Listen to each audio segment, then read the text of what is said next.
Dr. Nadeem Haq, are you here? I'm very much here. Okay, sir. We would like to start the webinar.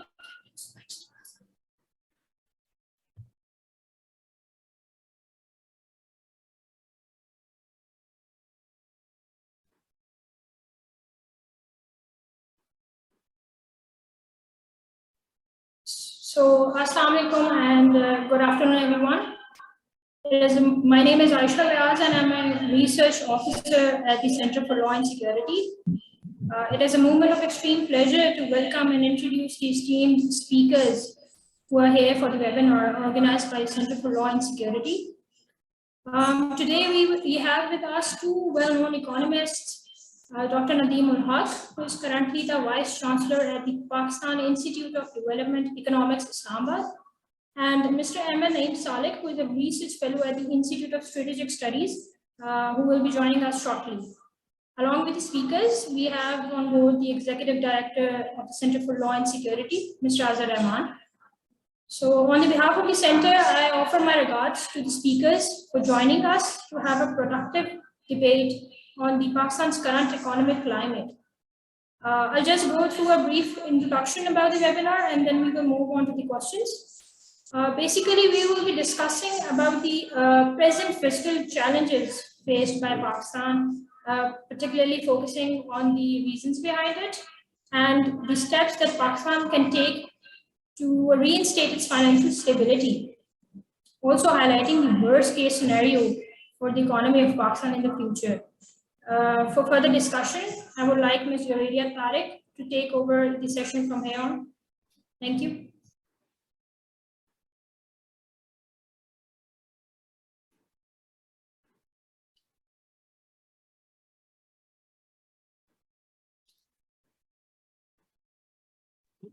Assalamu alaikum. Sir, Dr. Nadeem Haq, can you please turn on your camera?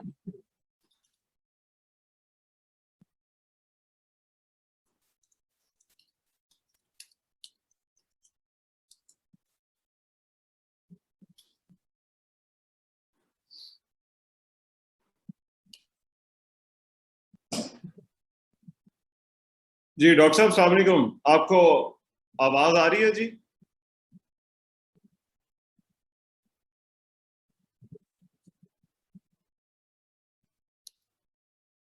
जी doctor Nadeem साहब जी I can hear you. ठीक है, अच्छा जी, मेरा ख्याल है camera जरा on कर लें अगर आप कर सकते हैं। So I think we can start off with the discussion. ठीक है, ओके जी, थैंक यू, खुदा हाफिज। थैंक यू जनाब, pleasure having you sir. Thank you जी, thank you. All right. Assalamu alaikum. I am Javeria Tariq and it's a pleasure to have you here. Sir, I have a question for you. जैसा कि आप जानते हैं that every government throughout the history of Pakistan has taken loans from IMF. आप काफी अर्सा IMF में काम कर चुके हैं, so let's ask a question related to that. So throughout the history, काफी loans ले चुकी हैं हमारी आने वाली हुकूमतें, but however, the economy keeps going down. Okay, so I would like to ask you, what are the core reasons for this economic decline and how the political instability and constantly changing economic policies, they have damaged our economic growth? I think that's a very good question, a fundamental question that all of us should ask. But the reason lies in little things, not in very big things. One reason, for example, is we wanted to start this webinar at 1. Now it's 1:14. I'm not trying to be critical of you. All I'm trying to say is we have no sense of timing or discipline or punctuality in this country. No country can make progress without hard work and punctuality. We are not a hardworking people. We are not a punctual people. We are not a people capable of doing serious work. Second, if you think about it, right now we've got 6 participants in this webinar. That shows you the interest of people in the subject of economics too. So what I conclude always is that Pakistan does not want economic progress. Pakistan is not a country that really cares about economic progress. It is far more important for us to think about the next world, or to think about, the next shadi or the next, walima or something. We are not an economically oriented people. So fine, and we haven't been that way for the last 5,000 years. There's been no economic progress here, apart from what has been delivered by the colonial people or what has been delivered to us by foreign donors or lenders. So let's take a look at ourselves. Let's not talk about bigger things. Let's just take a look at ourselves. Are we what we call in economics the Homo economicus? The economic individual who wants progress, who wants, to move ahead? I don't think Pakistan is that yet. It will take a long time for us to become global citizens who want progress. Thank you. अच्छा doctor साहब ये बताइएगा, you said कि हमारी जो है वो एक आउटलुक ही ऐसी है, but as far as I understand हर स्टेट की प्रायोरिटी जो है, दुनिया में कोई भी स्टेट हो, कोई भी मुल्क हो, उसकी प्रायोरिटी जो है वो इकोनॉमिक्स होती है, उसकी पॉलिसीज पर इन्फ्लुएंस होती है, और वो जो डिसीजंस लेते हैं वो उसको जो है वो देख के लेते हैं. तो the state of Pakistan has been there since 1947, one thing, and same goes with a society as well. हर सोसाइटी के अंदर हाउसहोल्ड होता है, वहां पर भी जो है वो होती है. So why do you think कि हम पिछले 75 सालों के अंदर जो है वो ये एप्टीट्यूड जो है वो हमारी मेंटालिटी के अंदर या हमारे डीएनए के अंदर जो है वो क्यों नहीं आ सका? इफ यू एग्री, अगर आपका ये कहना है कि हम शायद इस तरह वो तवज्जो ही नहीं देते जो देनी चाहिए. देखिए जी, हमारा जो निज़ाम है वो निज़ाम मुगलिया या सल्तनत का या वो पुराना निज़ाम है, जहाँ के हर बंदे की जो कोशिश होती थी वो यही होती थी कि वो क्या कहते हैं, सरकार की वजीफे पे जिंदा रहे. रज़ा गालिब हुआ या जोश हुआ या व्हाटएवर या जो भी हुए, कि सरकार का वजीफा लग जाए, पैसे आ जाए, आप आराम से गुजारा करें. एंटरप्रेन्योरशिप, हार्ड वर्क, इनोवेशन, वो हमारा फोटे नहीं था और ना अभी तक बना है. अब जब पाकिस्तान बना है तो उसके बाद हमने क्या किया? हमने बड़ी सिंपल बात की. हमने इसका नाम रखा हुआ है बड़ा अच्छा, कि पाकिस्तान का नाम गलती से पाकिस्तान पड़ गया. जो होना चाहिए था वो होना चाहिए था प्लॉटिस्तान, क्योंकि हम प्लॉटों के पीछे भागना शुरू कर दिया. पहले वैक्यू प्रॉपर्टी आई, उसके बाद फिर हमने शहर बनाने शुरू कर दी और हमने वो हाउसिंग सोसाइटी बनानी शुरू कर दी. अब सब लोग प्लॉटों के पीछे भाग रहे होते, from the army to the judiciary to the civil service to the police to everybody is running after plots. This is the only country in the world where you see housing societies. There are no housing societies anywhere in the world. ठीक, by that I mean housing societies ये नहीं कि plot नहीं हर जगह दुनिया में बनते हैं घर, पर ये नहीं होता कि there's a judicial housing society, there is the Wapta housing society, there's a Suigas housing society, there's a Ravian housing society, there's a Lums housing society, there's a पता नहीं क्या क्या housing societies है. हर इदारा housing society बना रहा होता है, और बना किस लिए हो रहा होता है कि प्लॉट डिस्ट्रीब्यूट करते हैं. जज भी प्लॉट मांग रहे होते हैं, ब्यूरोक्रेट भी प्लॉट मांग रहे होते हैं. तो ये सरकारी वजीफे की जो रूटीन है ना, अच्छा फिर लोग सरकारी नौकरी मांग रहे होते हैं. आजकल एवरीबडी वांट्स सरकारी नौकरी, और सरकारी नौकरी के इट्स अ वजीफा फॉर लाइफ, कि पेंशन भी गारंटीड है, नौकरी भी गारंटीड है, वो बंदा कुछ भी ना करे तो उसको गारंटीड है. तो जब आपने एक वजीफों वाली इकोनॉमी बना दी है, तो वो वजीफों वाली इकोनॉमी में वो नहीं होता इनोवेशन, काम शाम. अच्छा, ये वजीफों की इकोनॉमी एक और तरफ ही चलती है, कि जो स्टेट लैंड्स हैं, जो कि कैनाल कॉलोनीज बनी थी, जो इमरान क्या नाम है, इमरान अली की किताब आप पढ़ें, कैनाल कॉलोनीज की पढ़ी, और भी हैं, कि जी आपको सरकारी खाते पे आपको मुरब्बे मिल जाते थे, घोड़ीपाल मुरब्बे और ये और वो भी तक चल रहे हैं. आपके सबसे बड़े नाम तो घोड़ीपाल मुरब्बे वाले लोग हैं. ठीक है, आपके सेठ जो बैठे हुए पार्लियामेंट में, वो तो मुरब्बों वाले लोग हैं. ठीक है, 9 करोड़ की गाड़ी मंगवाते हैं, पर उनको माशाल्लाह स्टेट ने फेवर कर दिया. ठीक है. अच्छा, दूसरी साइड पे आ जाए, जबकि जनाब पाकिस्तान बन गया तो उन्होंने पहली चीज क्या की, उन्होंने कहा हमारे ऊपर टैक्स नहीं लगाना. आज तक चल रहा है वो टैक्स फ्री. ठीक है. अच्छा, फिर दूसरी चीज उनको जी, अच्छा जी हमें सब्सिडी और भी चाहिए. उनको इनपुट पे भी सब्सिडी मिलती है, उनको वीट पे भी सब्सिडी, बेचने पे सब्सिडी मिलती है उनको, वगैरह वगैरह. अब आ जाए इंडस्ट्री पे। हमने इंडस्ट्री लगाने की कोशिश की, हमने वेंचर कैपिटल बनाया 1960s में, उसका नाम था पिकिक, उसका नाम था एनआईटी, उसका नाम था पीआईडीसी। हमने वेंचर कैपिटल से क्या किया, हमने सेठों को पैसे दिए, सेठों ने जनाब चला ली बिजनेसेस, थोड़ी सी मशीनें मंगा के सेठ बन के। हमने इस आर्टिकल में लिखता रहता हूँ, main with machines, they are men with machines, they're not industrialists. Industrialists is different from men with machines. उन्होंने मशीन नहीं मंगवाई, अंडर इनवॉइसिंग करके उन्होंने लगा लिया, उन्होंने बैंक लोन लिए, उन्होंने बैंक लोन भी वापस नहीं किए। फिर उन्होंने कहा हमसे मशीन नहीं चलती तो हमें सब्सिडी भी दो, हमने सब्सिडी भी दी। फिर उन्होंने कहा कि हमें वो क्या कहते हैं गाड़ियां बनाएंगे, गाड़ियां भी बनाई तो उनको प्रोटेक्शन भी दी। तो जो हमारी इंडस्ट्री है वो सारी एसआरओ इंडस्ट्री है, वजीफा इंडस्ट्री है।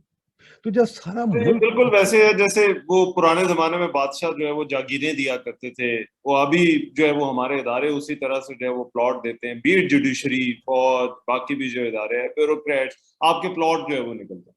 अच्छा मगर डॉक्टर साहब एक चीज इसमें जरूर फरमाइएगा, हमारी जो स्टेट की जो आप बात कर रहे थे, स्टेट का हमने ये देखा कि थोड़ा सा अप्रोच हमने चेंज देखी, और उसमें जो है वो सीपेक की बहुत बड़ी एग्जांपल जो है वो दी जाती है, जो ये कहा जाता है हमारी नेशनल सिक्योरिटी के साथ भी जुड़ी है। हम आउटलुक हमारी एक सिक्योरिटी स्टेट की रही है, बट कहा यह गया और जब सीपेक पे बात हुई कि सीपेक जो है वो एक पाकिस्तान ने शायद 70-75 सालों में पहला इकोनॉमिक पैक्ट जो है वो किया, अपनी फॉरेन पॉलिसी को उससे अलाइन किया है, और एक इकोनॉमिक पैक्ट जो है वो ड्राइव कर रहा है country's foreign policy as well as जो बाकी डिसीजन मेकिंग।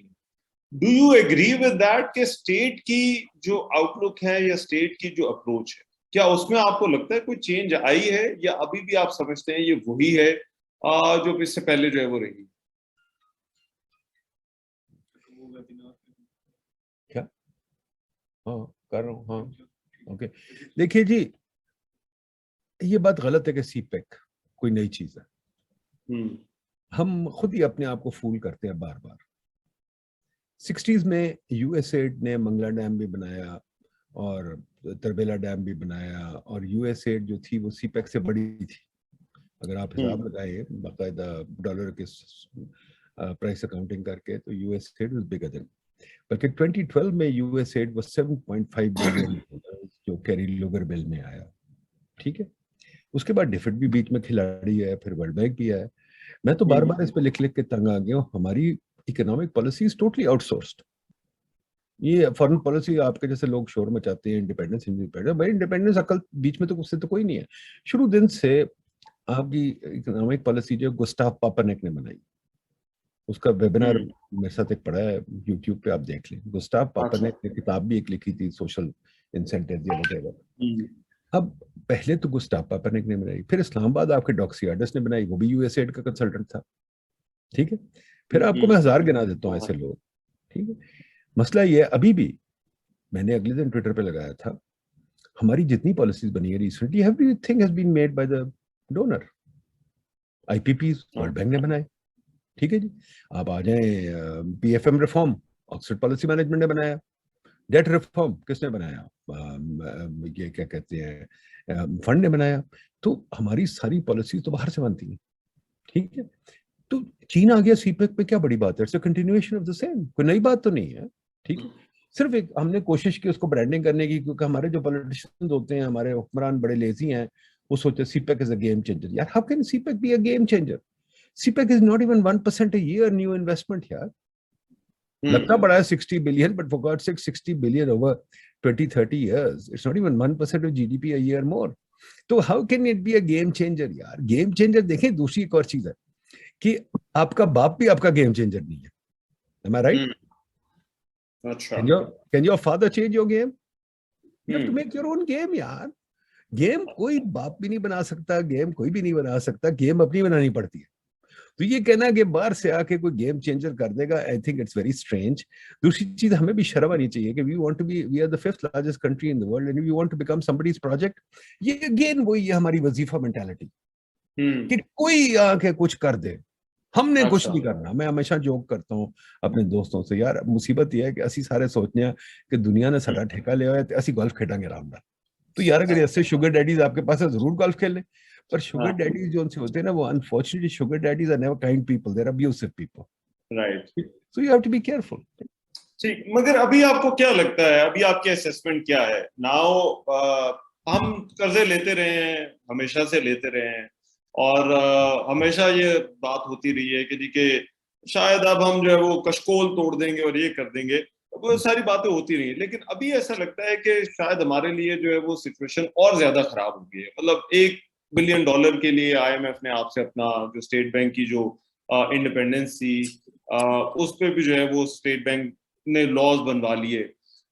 क्या हम उसी सूरत हाल में जिसमें 75 साल से, या आपको लगता है कि अभी हम और ज्यादा क्रिटिकल हो गए हैं? और अभी आपके इस वक्त ये जो हमारे जो इकोनॉमिक हालात हैं लिंक विद आवर सिक्योरिटी, वो आपकी असेसमेंट क्या है?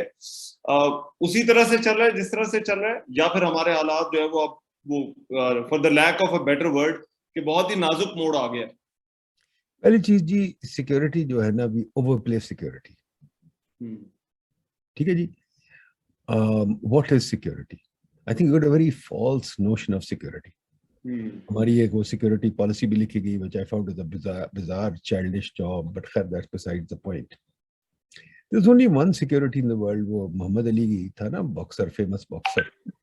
He knew that there was only one security जिससे उसने मारा फ्रेजियर को। वो कहता है सिक्योरिटी ये कि I've got more stamina than you, I'll outlast you।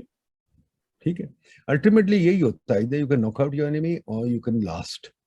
If you can't last, वो लिस्टन लास्ट नहीं कर सकता था, मोहम्मद अली उसको मार मार के कीमा बना दिया। पॉइंट ये है बड़ा सिंपल कि do you have the stamina, do you have the economic strength? Ultimately security is only economics.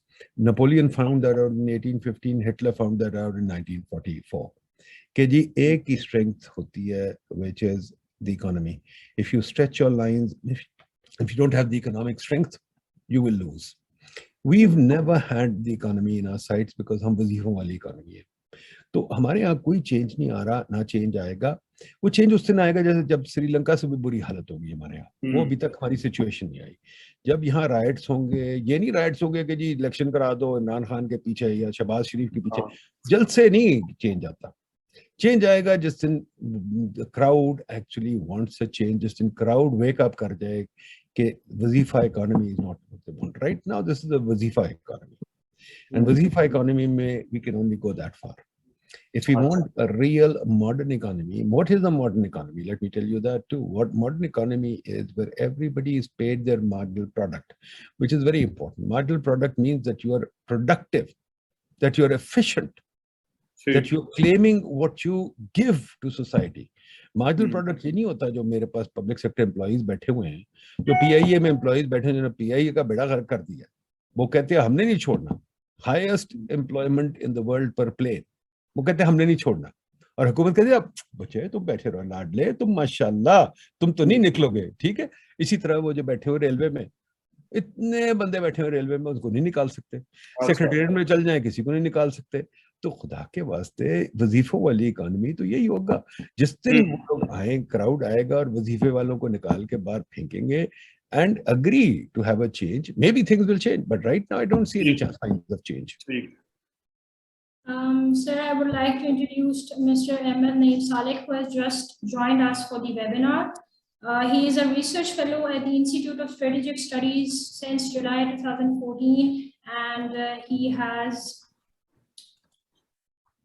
has also worked on the issues related to the political economy of Pakistan, and has a diverse knowledge in this area. We welcome you, sir. Thank you for your time. Thank you so much, ji. Thank you so much for joining. मैं थोड़ा सा जरा will catch up on the discussion जो मेरी doctor साहब से जो है वो चल रही थी, और वो ये थी कि आपको अभी इस वक्त आपकी assessment जो है वो क्या है? Are we more critical than ever before? जो हमारे इकोनॉमिक हालात हैं और हमारी जो सिक्योरिटी के हालात हैं, या फिर आपको लगता है कि ये बिजनेस एज यूजुअल है? अस्सलाम वालेकुम, can you guys hear me? आवाज आ रही है? जी।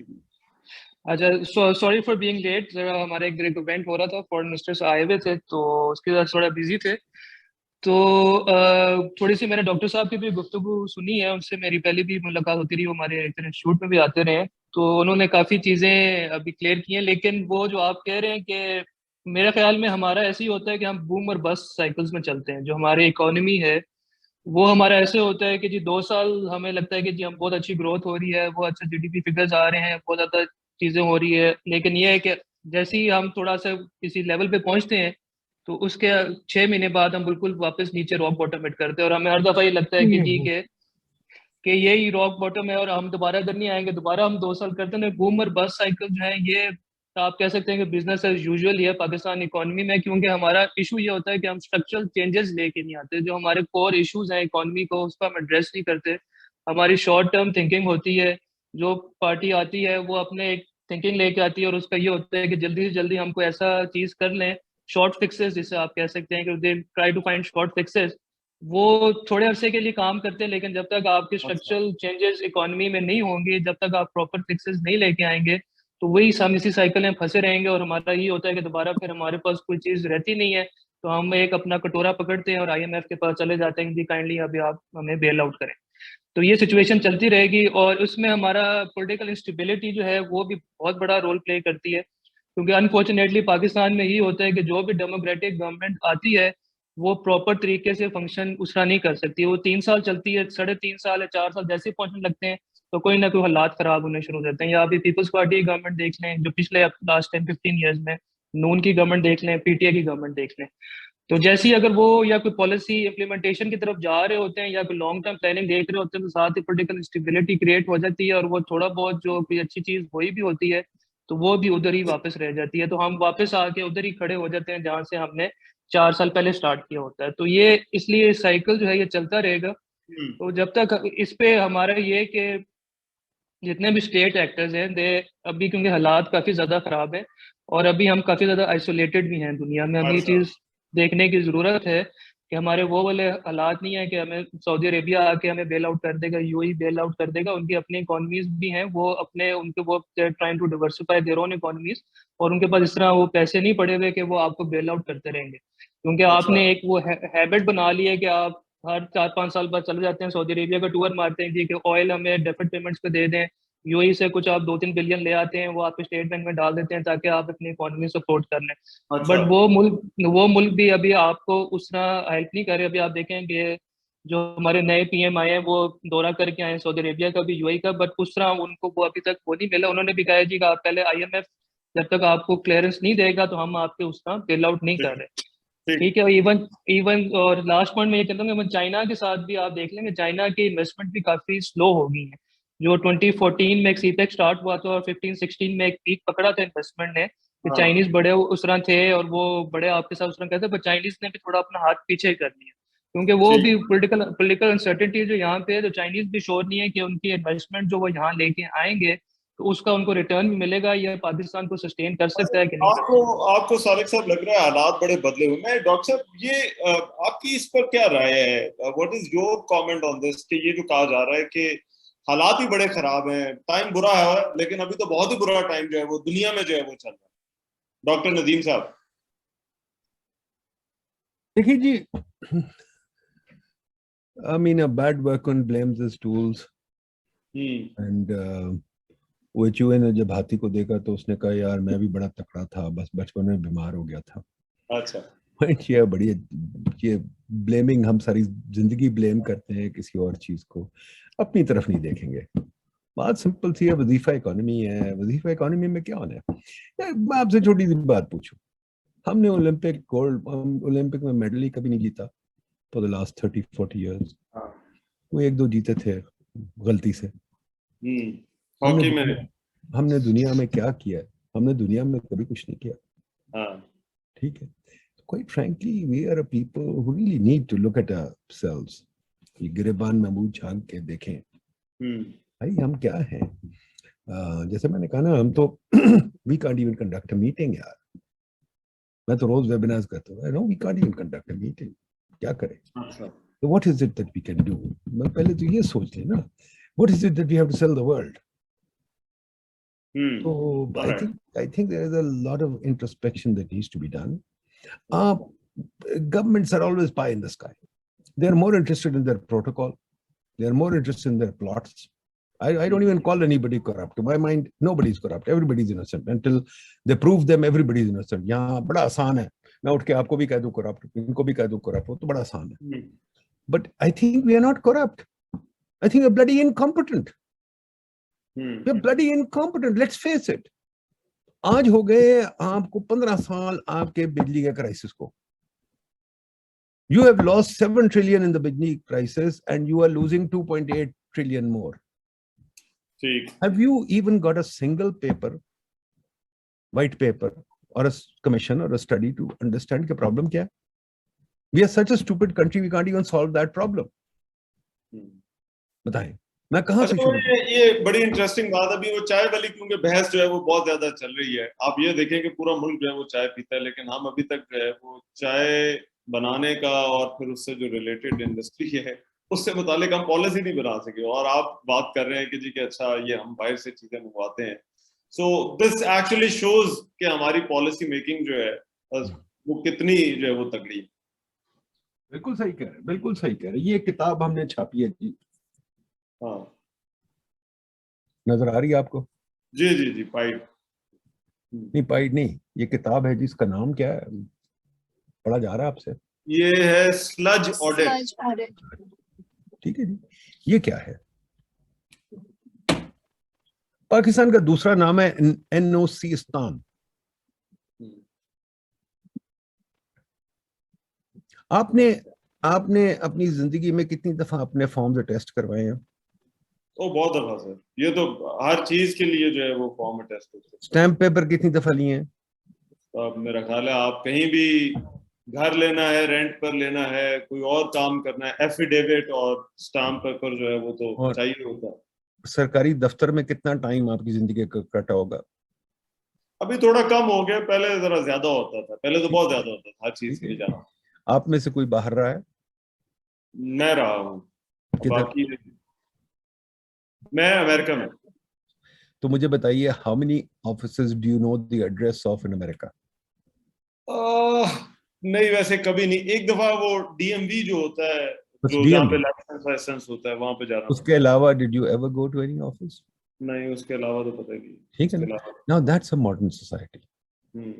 I lived in the States for 40 years. I've never been to a सरकारी ऑफिस apart from DMV. वो तो लाइसेंस लेने जाते हैं, नंबर प्लेट लेने जाते हैं, तो भाई वहाँ क्या टेस्ट वेस्ट उनका जो है वो इट्स अ दुकान और अक्सर शॉपिंग मॉल वगैरह में होता है. ठीक है. तो यहाँ तो वही वजीफा वाली इकोनॉमी है भाई, वही अकबरी वो जहांगीरी इकोनॉमी, अकबरी इकोनॉमी है कि आप टल्ली बजा दे तो बादशाह सलामत आ गए, आपने बादशाह सलामत से पूछ लिया, आपके राइट्स कोई नहीं है, आप एफिडेविट लेके आए, आप फलानी चीज लेके आए. यार मेरा मतलब, तो how do you function in a modern economy like that? So don't give me this thing about you sell snake oil when you say that कि जी बड़ी कोई चीज. देखें, हम अकबरी जमाने में रह रहे हैं.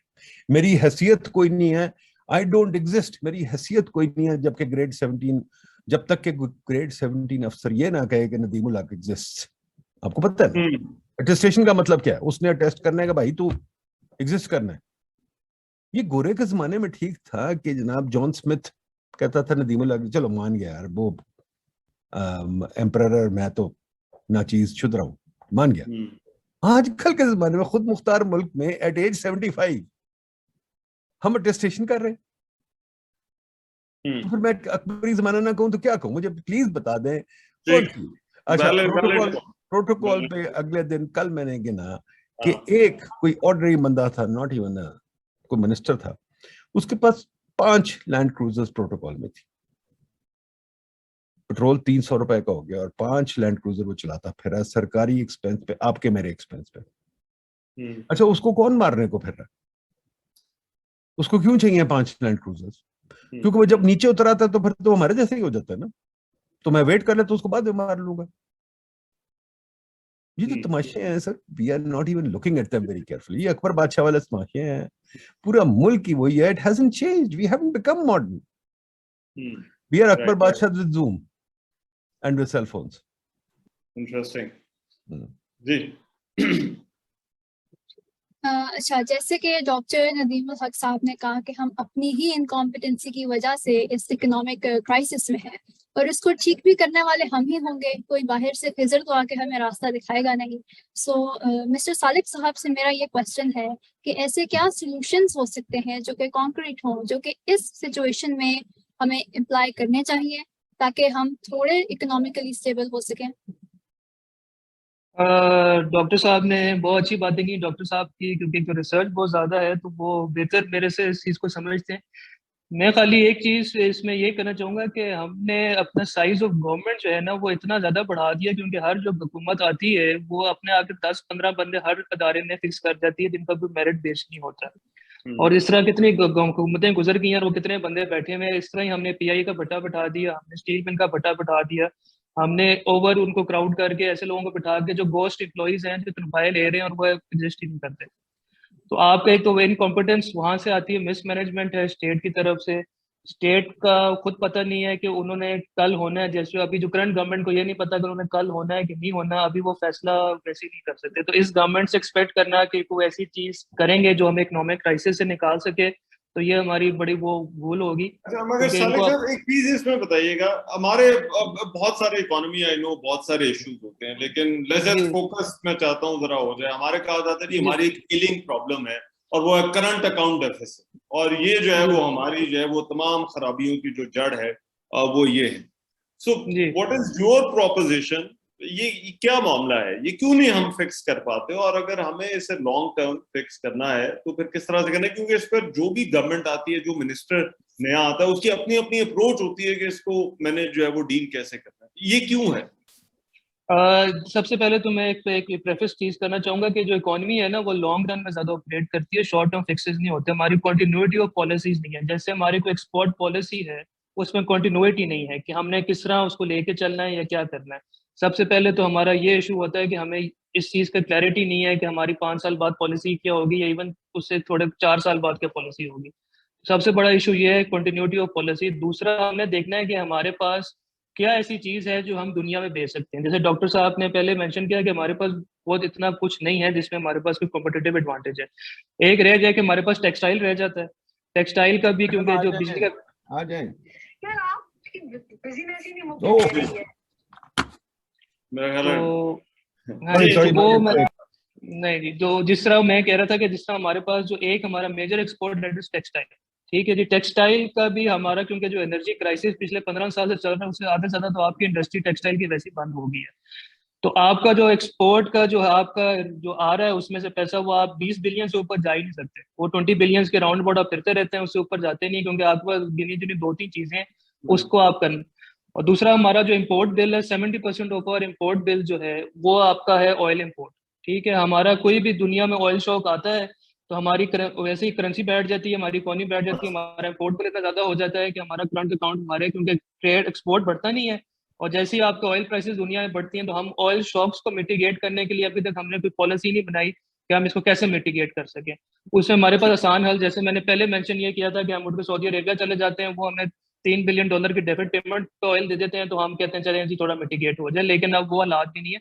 तो वी नीड टू अपनी इकोनॉमी को, हमने ये ऑयल और जो हमारी इस पे है ऑयल बेस्ड इंपोर्ट्स हैं, इससे हमें निकलने की जरूरत है। उसके अलावा हम बहुत ज्यादा अभी शोर मचा है कि जी लग्जरी आइटम्स पे इम्पोर्ट बैन हुआ है। लग्जरी आइटम्स हम अफोर्ड वैसे भी नहीं कर सकते, कि हमारी स्टेट ऑफ इकोनॉमी ऐसी नहीं है कि हम इतने लग्जरी आइटम्स जो पाकिस्तान में आ रहे हैं और जिसका हम यूज कर रहे हैं वो हम वैसे इंपोर्ट नहीं कर सकते। लेकिन हमें फेज आउट करके अपनी इंपोर्ट्स को करना है कि जो जरूरी चीज है हम वो इंपोर्ट करें, के बजाय हम ऐसी फजूल चीजों पे अपना जो रेवेन्यू है वो जाया करते रहें जिसकी वजह से हमें कोई नहीं आ रहा।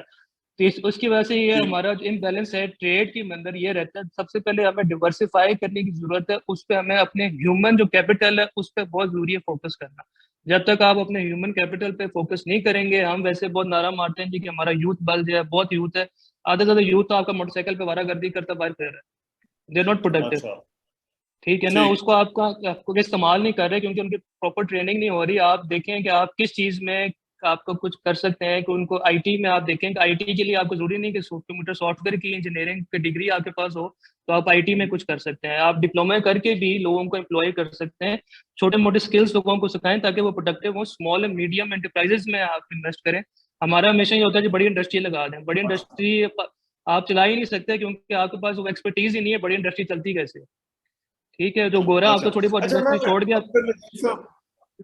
ठीक, राइट साहब, ये स्ट्रक्चरल रिफॉर्म्स वाला जो इशू है, ये आपको क्या लगता है हम क्यों नहीं कर पाते?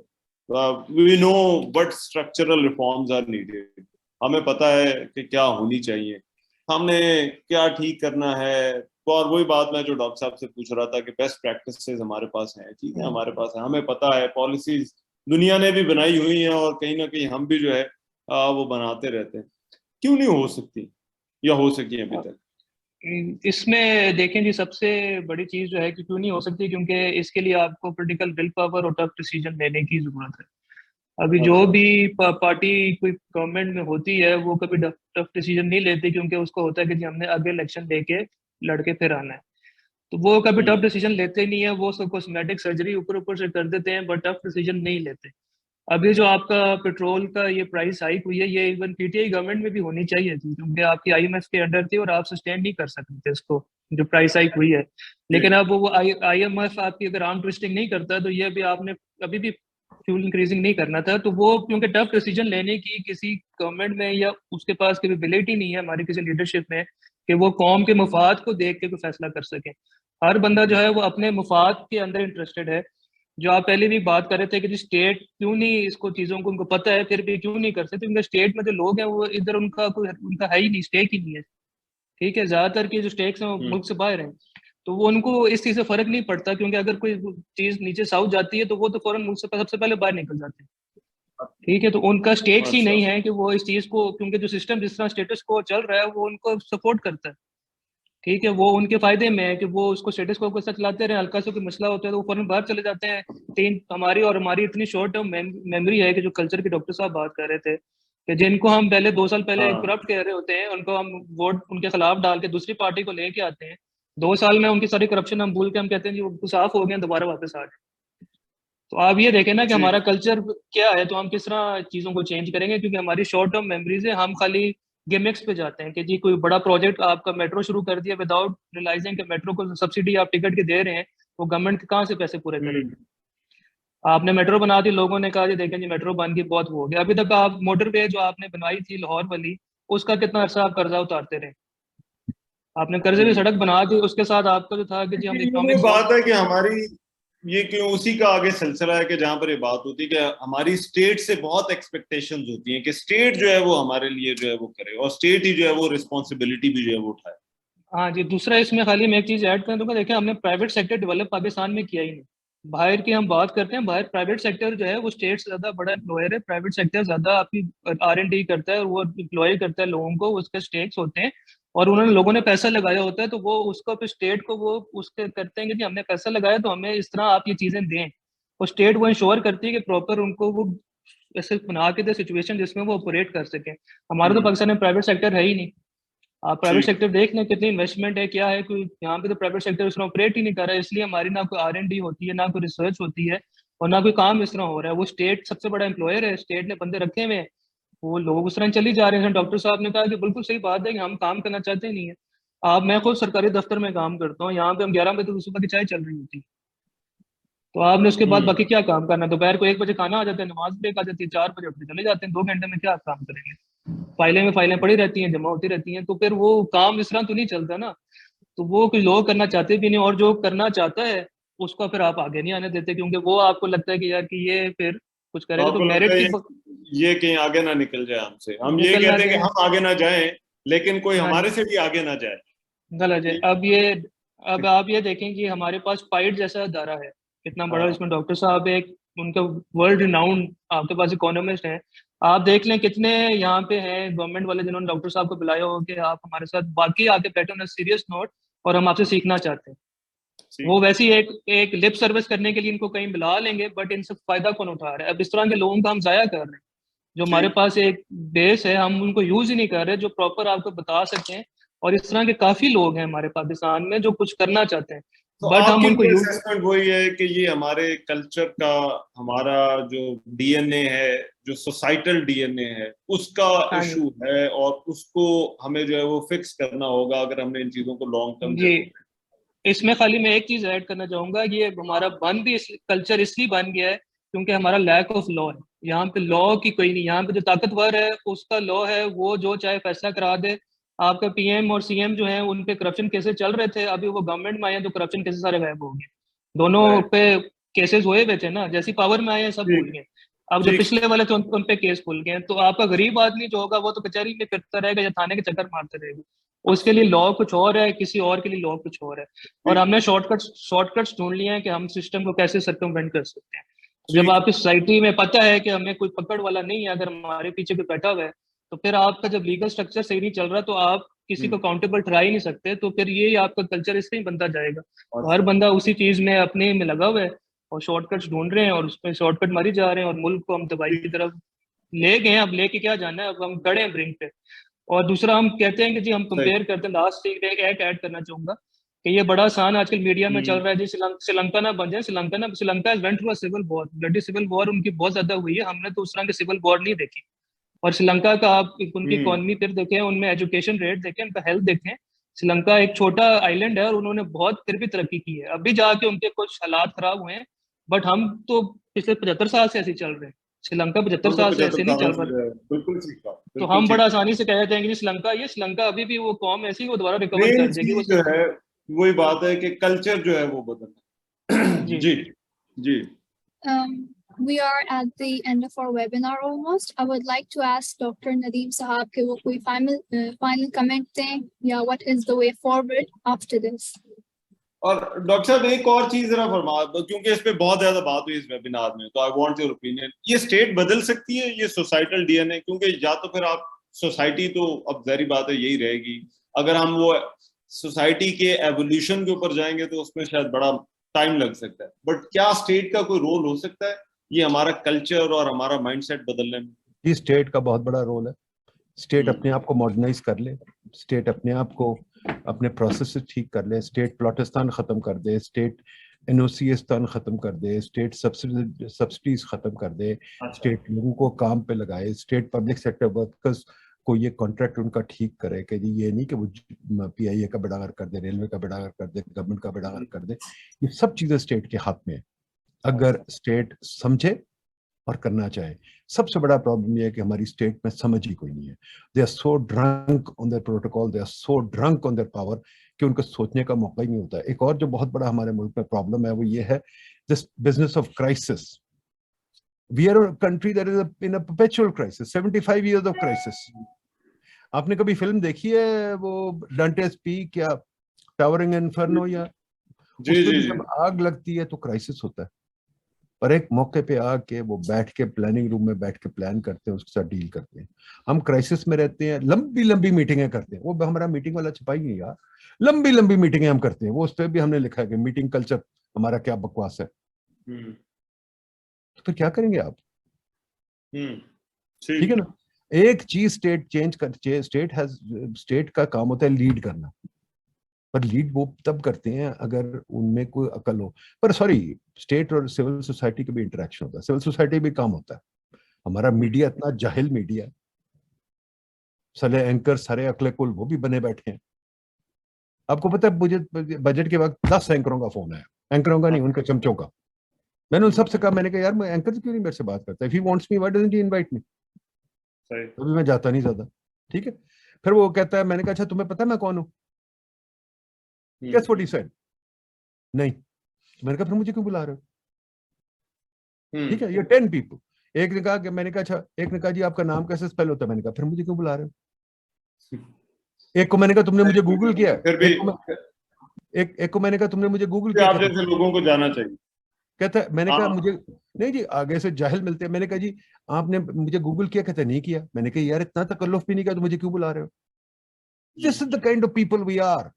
जब मैं एनडीटीवी से इंटरव्यू करता हूँ ना, या बाहर सिंगापुर से अभी कल ही इंटरव्यू किया एक औरत के साथ, अभी आज श्रीलंका से मुझे फोन आ रहा है यार, वो they are professionals, they not mummy daddy crowd like us, they not माँ के लाडले, दे नॉट प्लॉटिस्तान वाले पीपल जो वजीफों वाले लोग। हम वजीफों वाले लोग हैं, हमारा कल्चर ही गंदा है। यहाँ स्टूडेंट्स पढ़ने आते हैं, कहते हैं मुझे डिग्री दे दो, बस गोल्ड मेडल दे दो, मैंने पढ़ना कुछ नहीं। क्या चाहते हैं आप? ठीक, राइट।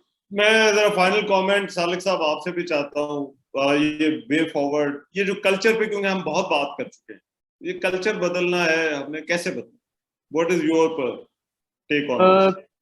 लेकिन सबसे पहले कल्चर बदलने के लिए आपको लोगों की तरबियत जो हो रही है वो हमें बदलनी पड़ेगी। उसमें एजुकेशन सिस्टम सबसे बड़ा आपका रोल प्ले कर सकता है, लेकिन वो उसमें रिफॉर्म्स के एजुकेशन सिस्टम इज गुड है, अभी तक हम मिस्टर चिप्स पढ़ा रहे हैं, जो 1970 मिस्टर चिप्स इंग्लिश की किताब में थी, अभी तक वो अभी भी लगभग एफएससी वाले मैट्रिक वाले मिस्टर चिप्स ही पढ़ रहे हैं इंग्लिश के नावल में। तो आप ये देख लें कि हमारा करिकुलम जो है वो कहाँ का है और दुनिया कहाँ चली गई है। अभी तक हम अपने एजुकेशन पे, और वो डॉक्टर साहब ने बिल्कुल ठीक बात की कि हमने उनको रेस में लगा दिया कि पहली पोजीशन ले लें, ये नहीं पता कि आपने पढ़ा किया कि बाहर जो है आपके हाई स्कूल या एजुकेशन या बाहर होती है, वो आपके नॉलेज पे होता है कि बच्चे ने सीखा क्या है, उसको प्रैक्टिकल सिखाया जाता है कि ताकि वो अगर दुनिया में निकले तो प्रैक्टिकल नॉलेज उसके पास हो।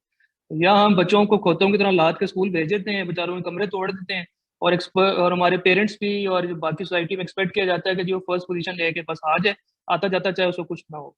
तो सबसे बड़ी चीज आपकी एजुकेशन, जब तक सिस्टम ठीक नहीं होगा उसमें आप रिफॉर्म्स लेके नहीं आएंगे, वहां से आपकी ट्रेनिंग स्टार्ट होती है कि बच्चा वहां से आप लोगों को सिखा सकते हैं कि आप किस तरह एक्सपेक्ट करते हैं कि वो कैसा सिटीजन बन के निकले। जब आपके स्कूल के सिस्टम ही कोई नहीं है, आपके पब्लिक सेक्टर जो स्कूल्स हैं वो तो बेचारे बिल्कुल ही ठप हो गए हैं, और प्राइवेट में इतनी फीसें हैं कि गरीब बंदा अपना बच्चा भेज ही नहीं सकता। तो वो एक लीड कल्चर भी आपका वहां से बन रहा है, और दूसरा ये है कि आपकी एजुकेशन जो आप लोगों में दे रहे हैं उसका फायदा ही कोई नहीं है। उससे बेहतर है कि बच्चा स्कूल ना ही जाए, तो वो वहां पे बेहतर सीख लेगा बाहर सड़क पर निकल के।